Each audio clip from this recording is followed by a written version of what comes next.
Hello दोस्तों, एक बार फिर आज हम आपके सामने लेकर आए हैं पीजीटी प्रीवियस ईयर्स की क्वेश्चंस की श्रृंखला का एक और नया वीडियो। ये वीडियो भी कोऑर्डिनेट ज्योमेट्री से है। इस वीडियो में भी हम हाइपरबोला से रिलेटेड क्वेश्चंस करा रहे हैं और इससे पहले हमने लगभग 51 वीडियोस अपलोड कर दिए हैं अपने चैनल पे, जो कि सारे के सारे बहुत ही इम्पोर्टेंट और बहुत ही जिन्हें कहा जा सकता है कि गेम चेंजर जो क्वेश्चंस होते हैं वो हैं। जैसे जैसे एग्जाम की डेट नजदीक आती जा रही है, बहुत ही जल्दी आपका एग्जाम की डेट आने वाली है, तो कोशिश करें कि ज्यादा से ज्यादा प्रैक्टिस क्वेश्चंस की कर पाएं। चाहे वो किसी भी प्लेटफॉर्म से करें, ये जरूरी नहीं है कि आप हमारे साथ ही करें, लेकिन जिस भी प्लेटफॉर्म से करें वो ऑथेंटिक हो और सही आपको गाइडेंस दे और सही तरीके से वो उन क्वेश्चंस को कराए, जिससे कि आप अच्छे तरीके से प्रैक्टिस करके और सफलता पा सकें। तो शुरू करते हैं आज का video. If E1 and E2 are the eccentricities of the hyperbola, एक हाइपरबोला दिया है xy is equal to c square and एक दिया है x square minus y square is equal to c square, then value निकालनी है E1 square plus E2 square की, जो हो सकती है या तो ऑप्शन ए है 1, option B 4, option C 6, option D 8। ये पीजीटी में 2011 में आया है। इस टाइप के क्वेश्चन जो होते हैं वो थोड़े से लीक से हटकर होते हैं। ये वो क्वेश्चन नहीं है जो बहुत टफ हो और बहुत ज्यादा टाइम टेकिंग हो, लेकिन ये क्वेश्चन वो भी नहीं है जो कि अगर आपने इनकी प्रैक्टिस नहीं कर रखी है तो ये आपसे हो जाए। रेक्टेंगुलर हाइपरबोला की इक्वेशन दे रखी है xy is equal to c square। ये भी रेक्टेंगुलर हाइपरबोला है, x square minus Y square is equal to C square. आपको पता होगा रेगुलर हाइपरबोला जो होता है वो होता है x square upon a square minus Y square upon b square is equal to 1। ये दोनों ही रेक्टेंगुलर हाइपरबोला की इक्वेशंस होती हैं और ये हमें पता है कि जो इसेंट्रिसिटीज होती हैं रेक्टेंगुलर हाइपरबोला की वो हमेशा अंडर रूट 2 के बराबर होती है। तो जो रेक्टेंगुलर हाइपरबोला है तो इनकी मतलब क्या है कि इनके जो एसिम्पटोट्स होते हैं उनके बीच का एंगल जो होता है वो 90 डिग्री होता है। ये बात ध्यान रखेंगे, ये क्वेश्चन भी आ चुका है कि रेक्टेंगुलर हाइपरबोला के एसिम्पटोट्स के बीच का एंगल कितना होता है, वो 90 डिग्री होता है। और रेक्टेंगुलर हाइपरबोला की जो इसेंट्रिसिटी होती है वो अंडर रूट 2 होती है ऑलवेज, ये भी ध्यान रखेंगे। So given xy is equal to c square and x square minus y square is equal to c square. So both are the rectangular hyperbola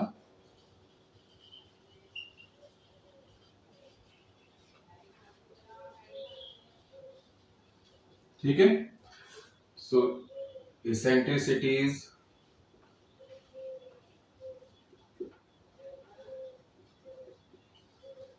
of rectangular hyperbola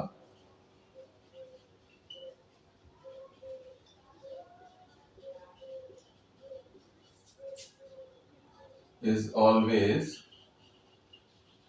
कितनी होती है under root 2। So E1 is equal to हो जाएगा under root 2 and E2 is also equal to under root 2। ठीक है, value निकालनी है E1 square plus E2 square, so root 2 का स्क्वायर प्लस रूट 2 का square 2 plus 2 this equal to 4। So answer option B is the correct answer. आप देखिए ये question देखने में बहुत आसान है, ये करने में भी बहुत आसान है, लेकिन जब तक आपको ये नहीं पता होगा कि रेक्टेंगुलर हाइपरबोला की जो इसेंट्रिसिटी होती है वो ऑलवेज रूट 2 होती है, तो फिर ये करना बहुत मुश्किल है। और इसी टाइप के जो क्वेश्चंस होते हैं वही आपको या तो सिलेक्शन दिला देते हैं या फिर सिलेक्शन से बाहर कर देते हैं। कोशिश करें कि इन क्वेश्चंस की प्रैक्टिस ज्यादा से ज्यादा करें।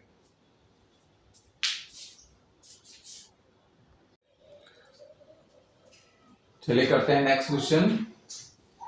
The equation a x square plus y square plus z square plus 2 ux plus vy plus wz plus d is equal to 0 where a is not equal to 0 always represent a sphere। ये equation हमेशा एक sphere को represent करेगी अगर इन चारों में से एक कंडीशन कोई भी फॉलो हो रही होगी। वो कंडीशन है option A u square plus v square plus w square minus ad is greater than 0, या option B U square plus B square plus W square plus A D is greater than 0, option C U square plus B square plus W square minus A D is less than 0, option D U square plus B square plus W square plus A D is less than 0। ये बहुत important question है, ये PCT में 2004 में आया है और TGT में 2011 में आया है।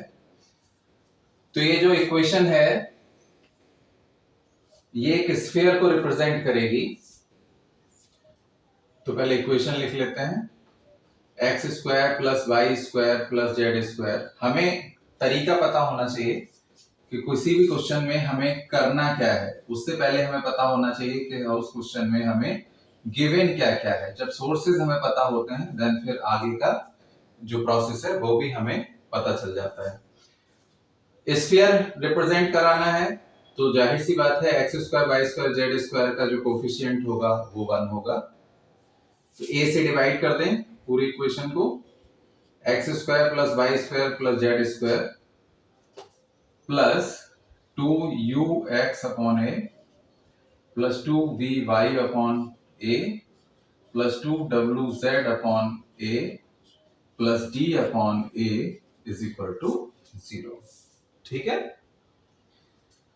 जनरल इक्वेशन से कंपेयर करा दें तो u इज इक्वल टू है 2u is equal to 2u upon A, 2v is equal to 2v upon A और 2w is equal to 2w upon a. So the radius of the sphere अगर greater than 0 है तो फिर ये condition, इनमें से कोई एक कंडीशन फॉलो हो रही होगी, क्योंकि स्फीयर है तो उसकी रेडियस भी होगी, रेडियस होगी तो वो 0 से बड़ी होगी, अदरवाइज वो फिर पॉइंट होगा, स्फीयर नहीं होगा। तो रेडियस 0 से बड़ी ही होगी। तो रेडियस क्या है, अंडर रूट यू स्क्वायर मतलब U square upon A square plus V square मतलब V square upon A square, W square upon A square minus D upon A is greater than 0। ठीक है,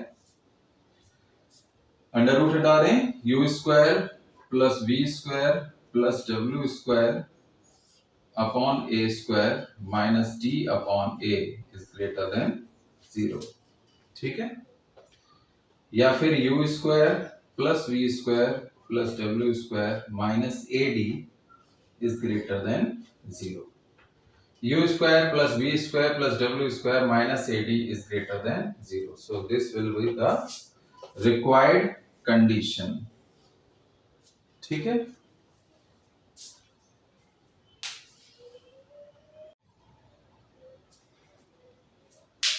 चलिए करते हैं नेक्स्ट क्वेश्चन।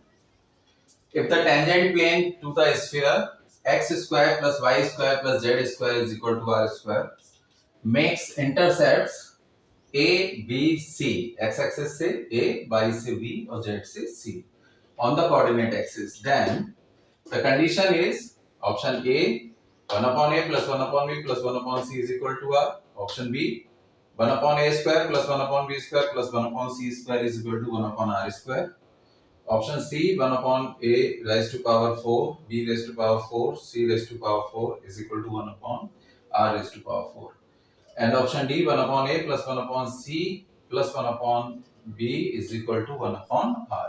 ये PCT में 2013 में आया है। ये देख रहे होंगे आप पिछले 2-3 क्वेश्चन से, ये वो क्वेश्चंस हैं जो लगातार रनिंग में नहीं है, और अगर आपकी प्रैक्टिस नहीं है तो आप इसको एग्जामिनेशन हॉल में अचानक से नहीं कर सकते। तो इसके लिए इन क्वेश्चंस की प्रैक्टिस बहुत जरूरी है। X square plus Y square plus Z square equal to R square equation of the sphere दिया है, of the sphere X square plus Y square Z square is equal to R square. Equation of the tangent plane लिख लें, equation of the tangent plane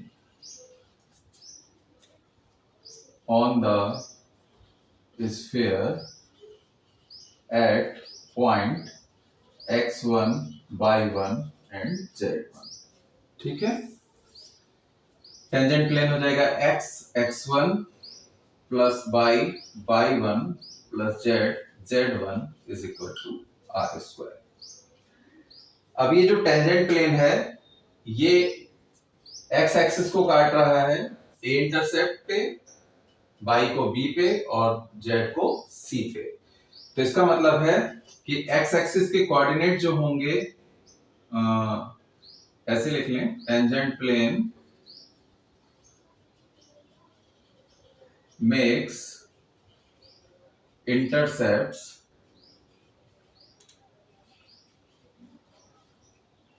a, b, c on the axis, x axis, y axis and z axis. So the coordinate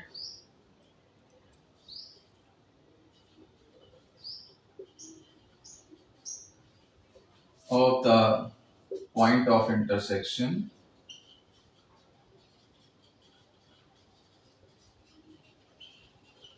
with the axis are a, 0, 0, 0, b, 0 and 0, 0, c। ये तीनों जो points हैं वो tangent plane को satisfy कर रहे होंगे क्योंकि ये इन्हीं पॉइंट से होकर जा रहा है। So for a, 0, 0 a x plus 0 is equal to R square. ठीक है, ax1 this implies x1 is equal to R square upon a। For 0 b 0 plus b by 1 is equal to r square. This implies y1 is equal to r square upon b. And for 0 0 c 0 plus c z1 is equal to r square. So z1 is equal to r square upon c. अब ये जो point है x1 y1 z1 ये sphere पे भी होगा क्योंकि point of intersection है। ठीक है, तो ये इसको भी सेटिस्फाई करेगा। So the point x1, y1, z1 satisfy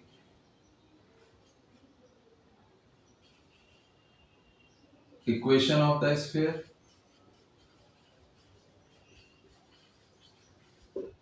तो ये हो जाएगा x1 square plus y1 square plus z1 square is equal to R square.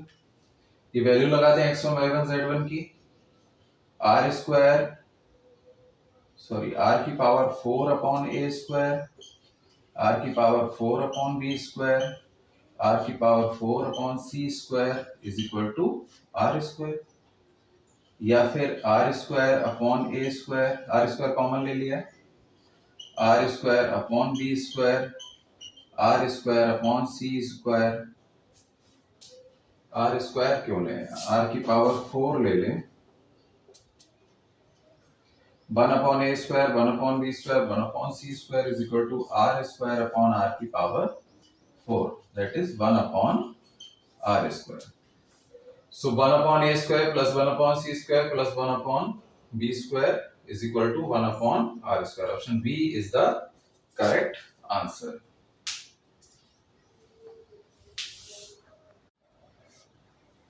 चलिए करते हैं next question. Find the equation of the normal to the sphere x square plus y square plus z square plus 2ux plus 2vy plus 2wz plus g is equal to 0। Sphere की general equation है at the point x1, y1, z1। ये PGT में 2004 में आया है, इसके option मैंने नहीं लिखे हैं, थोड़े लंबे हैं इसलिए।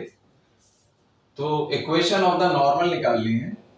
इक्वेशन ऑफ द नॉर्मल क्या होती है, जो पॉइंट ऑफ टेंजेंट का पॉइंट ऑफ कांटेक्ट होता है स्फीयर के साथ, उससे स्फीयर के सेंटर तक की डिस्टेंस। तो सेंटर के कोऑर्डिनेट पता होने चाहिए। सबसे पहले सेंटर के कोऑर्डिनेट लिख लें, तो पहले इक्वेशन लिख लें। Given the equation of the sphere is x square plus y square plus z square plus 2ux plus 2vy plus 2wz plus d is equal to 0. The center of the sphere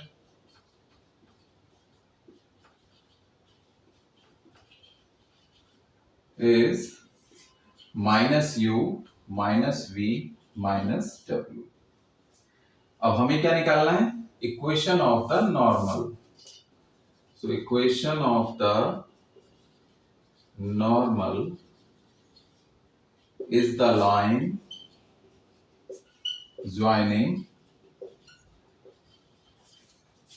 centre of the sphere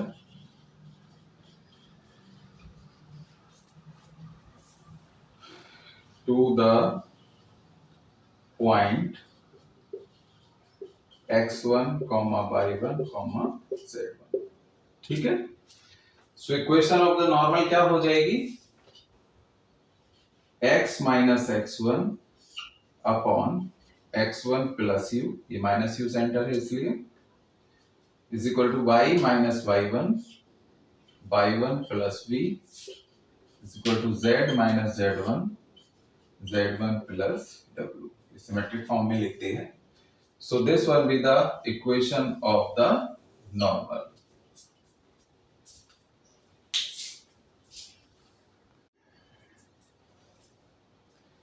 चलिए देखते हैं next question. The lines x equal to a y plus b, z equal to c y plus d and x equal to a dash y plus b dash and z equal to c dash y plus d dash are perpendicular. ये दोनों lines जो है वो perpendicular हैं अगर ऐसा है a upon a dash equal to a upon c dash, या a dash is equal to c c dash equal to 0, या a dash plus c c dash equal to -1, या फिर a dash plus c c dash equal to 1। ये PCT में 2000 में आया है, बहुत ही इंपॉर्टेंट क्वेश्चन है। तो ये परपेंडिकुलर होती हैं अगर क्या होता है L1 इज इक्वल टू, या डायरेक्शन रेशियोज में देख लें तो a dash plus b dash plus c dash is equal to 0 हो। तो इन लाइनों को पहले सिमेट्रिकल फॉर्म में लिख लें। सिमेट्रिकल फॉर्म में कैसे लिखते हैं? x इक्वल टू दिया है ay प्लस b, तो ये लिख जाएगा x minus b upon a is equal to y है, और ये इज इक्वल टू है z minus d upon c, इसको लिख सकते हैं y माइनस 0 अपॉन 1। ये फॉर्म कहलाती है सिमेट्रिकल फॉर्म, जिसमें ये हैं डायरेक्शन रेशियोज। और दूसरी इक्वेशन लिख लें x minus b dash upon a dash is equal to y is equal to z minus d dash upon c dash, इसको लिख लें y माइनस 0 अपॉन 1। ठीक है। सो ये दोनों लाइंस की सिमेट्रिकल फॉर्म आ गई। हमें मालूम है इसकी डायरेक्शन रेशियोज हैं a डैश 1 और c dash. So these lines are perpendicular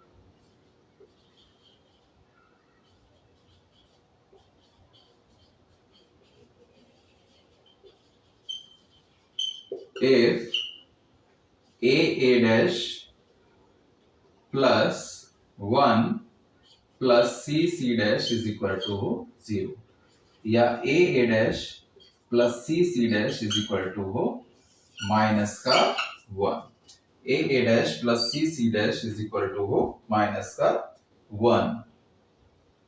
So option C is the correct answer।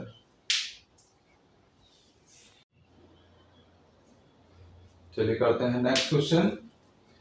The equation ax square plus by square plus cz square plus 2ux plus 2vy plus 2wz plus d is equal to 0।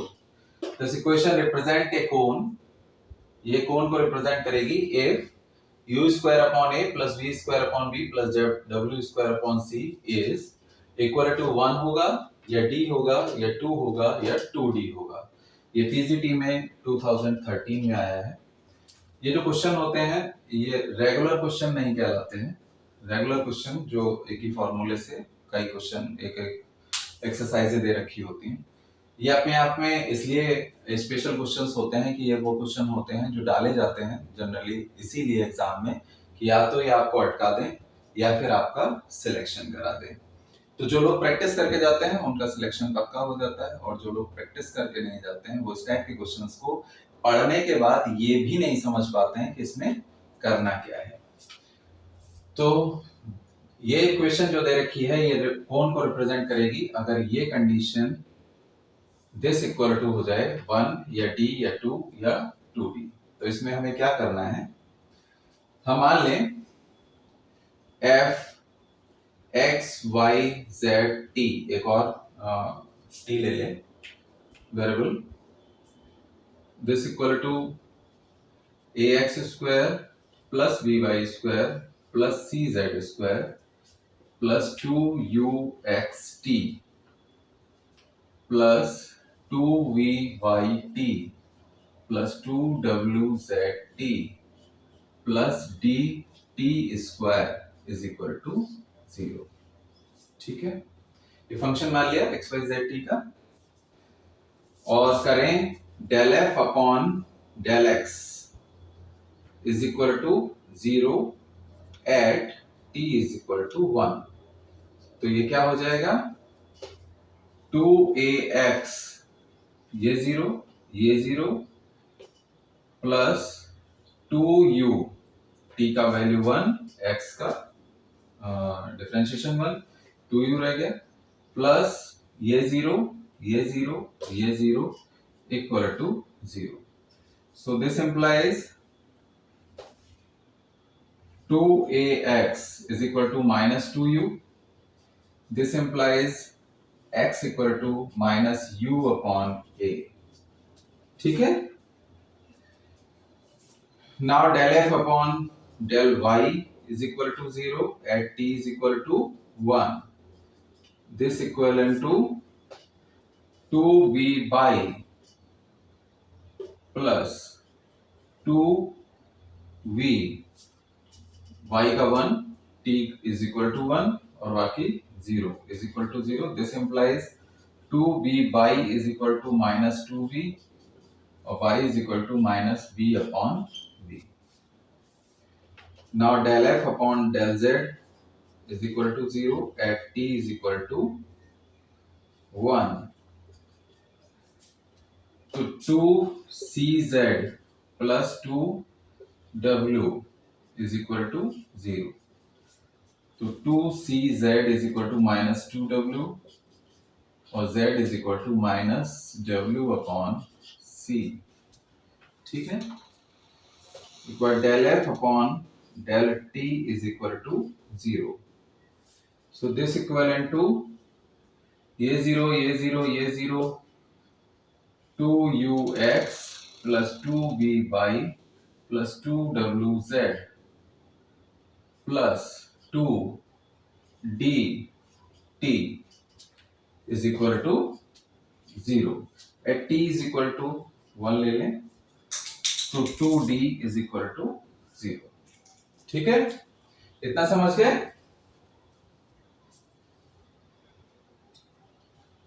So substituting these values of x, y and z in this equation,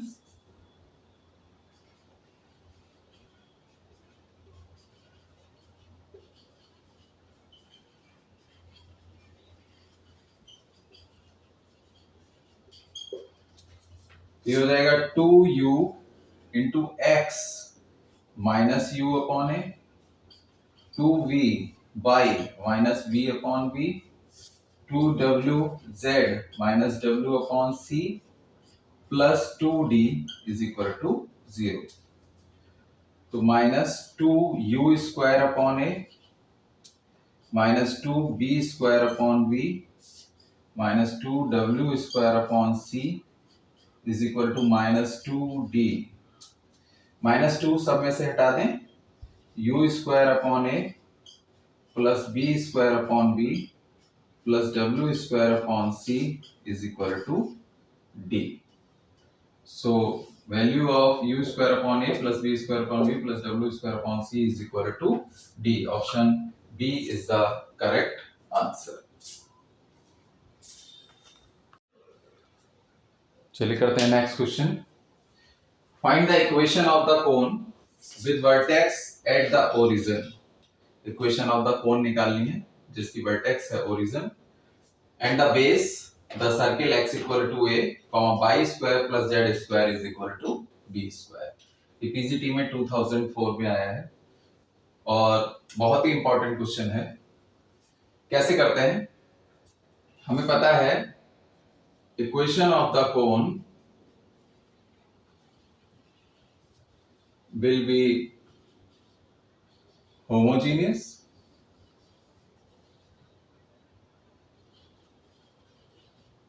equation of the cone हमेशा homogeneous होती है. So make y square plus z square is equal to v square homogeneous with the help of x equal to a. Hence the equation of the cone is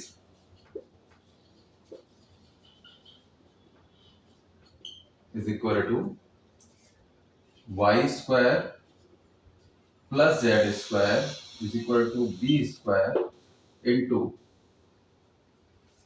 1 लिख लें इसको और यहां से x equal to a given है तो x upon a is equal to 1 हो जाएगा. तो यहां से लिख दें y square plus Z square is equal to B square x upon a का होल स्क्वायर कर दें होमोजेनियस बनाने के लिए, क्योंकि x अपॉन a का होल स्क्वायर भी 1 ही होगा.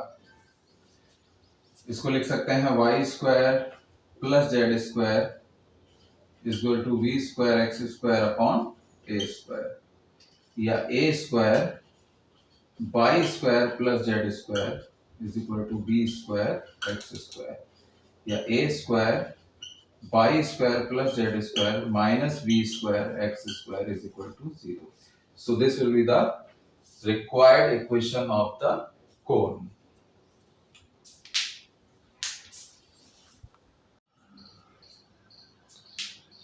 So the next question is, if 2y is equal to x plus 3 is a tangent line. ये tangent line की इक्वेशन है 2y is equal to x plus 3 to the curve. ये curve दे रखा है y square is equal to ax square plus b. इस curve पे ये tangent line की इक्वेशन दे रखी है एट द पॉइंट 1,2. इसका मतलब है ये पॉइंट इस कर्व पर है, इस पे लाई कर रहा है. देन 3b minus 5a की वैल्यू निकालनी है, वो या तो 0 होगी या 2 या 3 या 4. ठीक है, तो पहले क्वेश्चन समझ लेते हैं. ये equation of the tangent line दे रखी है 2y is equal to x plus 3. तो इसको स्टैंडर्ड फॉर्म में लिख दें y is equal to 1/2 x plus 3/2. ये होती है y is equal to mx plus c. So slope of the tangent line यहां से हो गया m is equal to 1/2.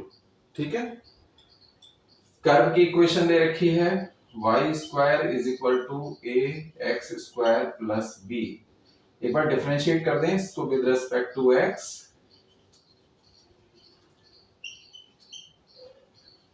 With respect to x तो ये हो जाएगा 2y dy upon dx is equal to 2ax. ठीक है, so dy upon dx is equal to हो जाएगा ax अपॉन y. ठीक है, 2 से 2 कैंसिल हो गया और dy upon dx at point 1,2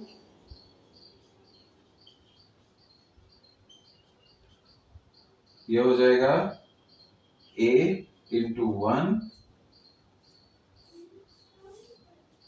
upon 2, तो ये हो गया a/2। देखिए ये भी स्लोप है इसी कर्व पे और ये भी स्लोप है इसी टेंजेंट लाइन का, दोनों इक्वल है। सो इक्वल कर देते हैं, a/2 is equal to 1/2 y square 2ax।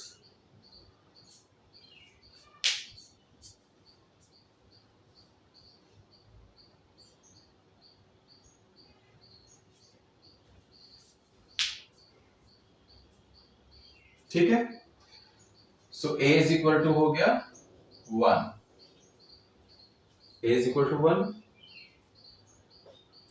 अब ये जो कर्व है और ये पॉइंट इस पे लाई कर रहा है क्योंकि टेंजेंट लाइन इसी पॉइंट से होकर जा रही है, तो ये इसको सेटिस्फाई भी करेगा।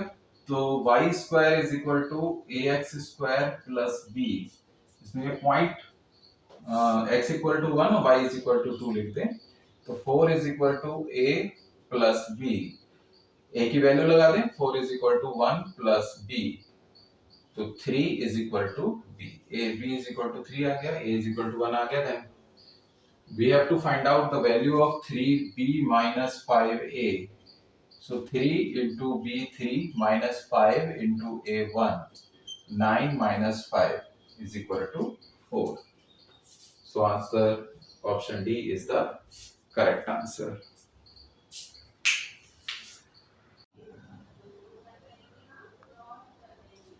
चलिए करते हैं एक और क्वेश्चन पिछले क्वेश्चन के जैसा। The coordinates of the centre of the conic, एक कोनिक की इक्वेशन दे रखी है, इसके सेंटर के कोऑर्डिनेट निकालने हैं। पीसीटी में 2013 में आया है। तो कोऑर्डिनेट सेंटर के होंगे 3/3, 3,3 या 12/5,1 या 3,0 या 12/5, -1। एक क्वेश्चन और लिया है इसीलिए कि वो 11 में था, ये 13 में है और इस टाइप के क्वेश्चंस बहुत आते हैं। तो एक क्वेश्चन की प्रैक्टिस करने से अगर याद ना रहे तो ये वाला भी क्वेश्चन कर लेंगे। इसको s के इक्वल मान लेंगे, equivalent x square minus xy minus y square minus 6x plus 3y plus 5 is equal to 0। ठीक है, एक बार पार्शियली डिफरेंशिएट कर देंगे विद रेस्पेक्ट टू x और एक बार पार्शियली डिफरेंशिएट कर देंगे with respect to y। So del s upon del x is equal to, taking y as a constant, so 2x minus y, ये 0 हो जाएगा, -6, ये 0, ये 0, ये 0 इज इक्वल टू 0।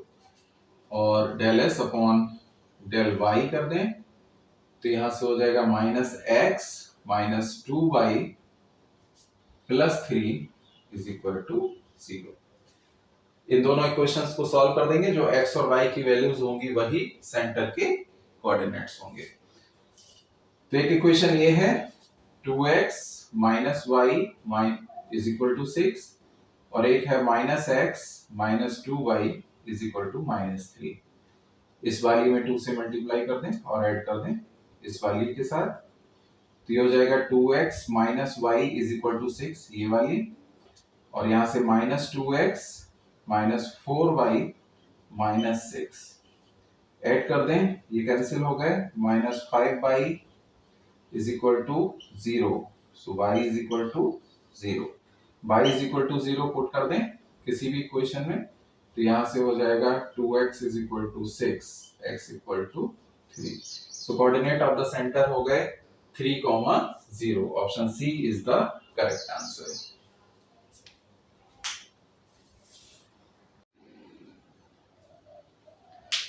चलिए करते हैं नेक्स्ट क्वेश्चन।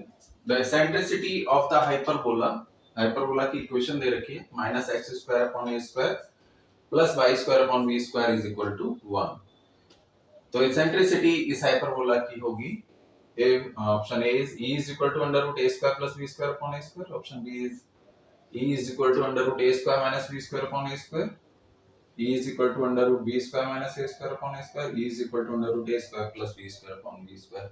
देखिए लगभग बस साइन का अंतर है, लगभग एक से ही ऑप्शन आते हैं और जब इनकी प्रैक्टिस नहीं होती तो हमें ये याद नहीं रहता कि ये होगा या ये होगा या ये होगा या ये होगा, तो हम वहाँ एग्जामिनेशन हॉल में बैठ के कंफ्यूज हो जाते हैं। फिर हमें ये समझ में नहीं आता कि एक्चुअल में कि इसकी एग्जैक्ट वैल्यू क्या है, ये पीजीटी में 2011 में आया है।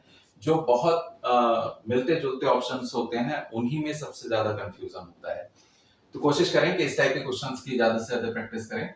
ये क्वेश्चन दे रखी है Y square upon B square minus X square upon A square is equal to 1।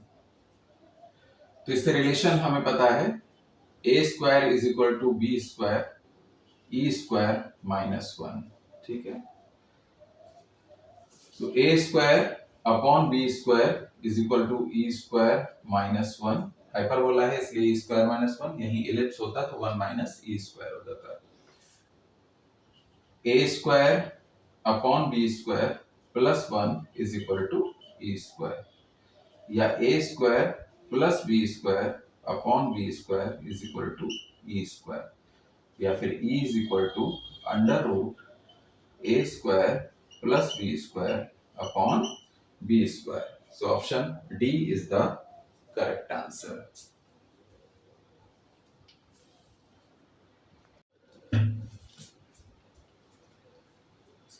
चलिए करते हैं एक और question. The centre of the hyperbola 2x square plus Y square minus 3xy minus 5x plus 4y plus 6 is equal to 0। यह hyperbola की equation दे रखी है, इसका सेंटर पूछा है। सेंटर या तो 1,2 होगा या 2,2 या 1/1, सॉरी 1,1 या 2,1। ये पीजीटी में 2000 में आए हैं। बहुत सारे लोग तो ऐसे होते हैं जिनको ये इस टाइप के क्वेश्चन जिन्होंने किए ही नहीं होते हैं, जिनको पता ही नहीं होता कि इसमें क्या होता है। उन्होंने हाइपरबोला की एक सिंपल सी इक्वेशन पढ़ी होती है x square upon a square minus y square upon b square is equal to 1। इसके अलावा उन्होंने कोई भी इक्वेशन तक नहीं पढ़ी होती है। तो कोशिश ये करें कि ज्यादा से ज्यादा प्रैक्टिस करें। ये भी हाइपरबोला है, और अगर ये 2 नहीं होता तो फिर ये x square plus Y square हो जाता, तो ये हो जाता सर्किल। ठीक है, इसकी कंडीशंस मैं पहले बता चुका हूं कि कौन सा कोनिक सेक्शन हाइपरबोला होता है, कौन सा रेक्टेंगुलर हाइपरबोला होता है, कौन से पेयर ऑफ लाइंस होते हैं, कौन से एलिप्स होते हैं, कौन से पैराबोला होते हैं, वो सब मैंने पहले बता दिए हैं। तो अगर वो सब देखने हैं तो पिछले वीडियोस आप मेरे देख लें। तो इसकी सेंटर निकालने के लिए हमें क्या करना होता है, इसको मान लें s के इक्विवेलेंट मान लें 2x square plus Y square minus 3xy minus 5x plus 4y plus 6 is equal to 0। ये सिर्फ नोटेशन है। एक बार इसको with respect to x differentiate कर दें तो हो जाएगा taking y as a constant. 4x ये y है अकेला, कांस्टेंट है 0, माइनस यहां से 3y, यहां से माइनस 5x का 1, ये 0 इज इक्वल टू 0। ठीक है, इसको इक्वेशन डाल दें 1, और एक बार इसका with respect to y differentiate कर दें तो ये 0, ये 2y माइनस 3x, ये 0 प्लस 4, ये 0 इज इक्वल टू 0। जब हमें सेंटर के कोऑर्डिनेट निकालने होते हैं तो ये सेंटर के कोऑर्डिनेट निकालने के लिए इन दोनों इक्वेशंस को सॉल्व करते हैं। जो x और y की वैल्यू आएंगी वही सेंटर के कोऑर्डिनेट होंगे। ये रूट मैप हमें पता होना चाहिए, जिसकी वजह से हम इनको कर पाए। अब किसी भी मेथड से आप इसे सॉल्व कर सकते हैं। ये दे रखा है माइनस का 3x, इनको ऐसे भी लिख सकते हैं 4x minus 3y is equal to 5 और minus 3x plus 2y is equal to minus 4। ठीक है, अब बहुत सारे तरीके आपने पिछले क्लासेस में पढ़े हैं, बहुत छोटे छोटे क्लासेस में पढ़े हैं, आप किसी भी तरीके से कर दें। एक तरीका है कि इनके x के कोफिशिएंट बराबर कर दें, इसको 3 से मल्टीप्लाई कर दें और इसको 4 से, तो ये बन जाएगी 12x minus 9y is equal to 15, और ये बन जाएगी minus 12x plus 8y is equal to minus 16। Add कर दें, ये कैंसिल हो गए, minus y is equal to minus 1, so y is equal to 1। Y की वैल्यू इसमें इसमें किसी में भी रख दें तो ये हो जाएगा 4x minus 3 into 1 is equal to 5. तो 4x is equal to 8, x is equal to 2. So the coordinate is 2, 1. So option D is the correct answer.